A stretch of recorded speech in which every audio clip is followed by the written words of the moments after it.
Secara etimologi, filsafat berasal dari bahasa Inggris yang berarti tinta akan kebijaksanaan.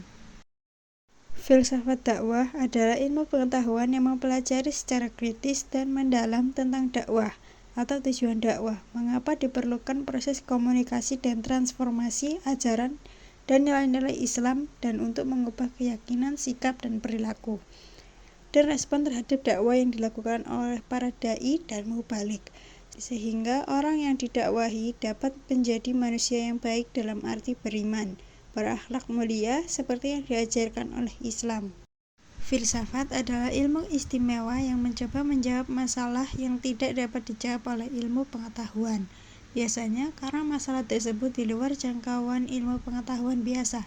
Sedangkan dakwah adalah proses islamisasi, yaitu upaya mempertahankan keislaman setiap manusia yang sudah berislam jauh sebelum lahir ke dunia, dan mengupayakan orang yang ingkar terhadap Islam agar kembali meyakini dan mengamalkan ajaran Islam.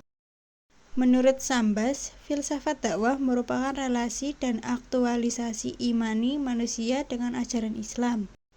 Syukri Adi Sambas yang mendefinisikan filsafat dakwah bertitik tolak dari pemahaman terhadap arti hikmah yang diambil dari Al-Quran, kemudian dihubungkan dengan pengertian filsafat sebagai kegiatan berpikir, sehingga dihasilkan pengertian filsafat dakwah, yakni pemikiran yang mendasar, sistematis, logis, dan menyeluruh tentang dakwah Islam sebagai sebuah sistem aktualisasi ajaran Islam di sepanjang zaman. Pandangan Sulisyanto tentang filsafat dakwah begitu umum, sehingga belum menyentuh pada wilayah ontologi, epistemologi, dan bahasan filsafat dakwah seakan-akan sama dengan kajian teologi atau tauhid. Ontologi ilmu dakwah dan objek kajiannya.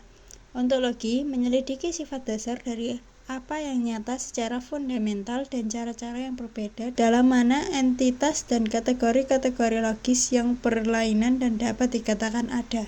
Terkait dengan filsafat keilmuan, masalah ontologi dari filsafat dakwah berkaitan dengan pandangan tentang hakikat ilmu atau pengetahuan ilmiah di sekitar persoalan dakwah. Objek yang dikaji ilmu dakwah berkaitan dengan objek kajian ilmu keislaman, ilmu sosial, dan perilaku teknologis lainnya.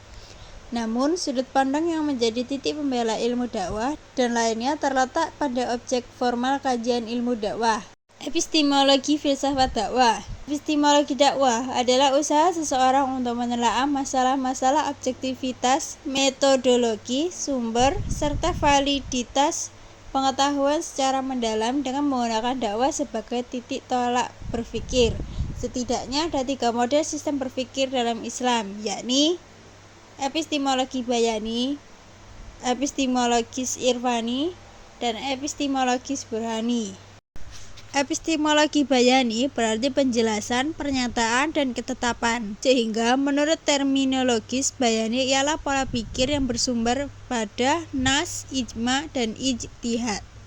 Epistemologi irfani menurut etimologi berarti al-ma'rifat dan al-hikmah.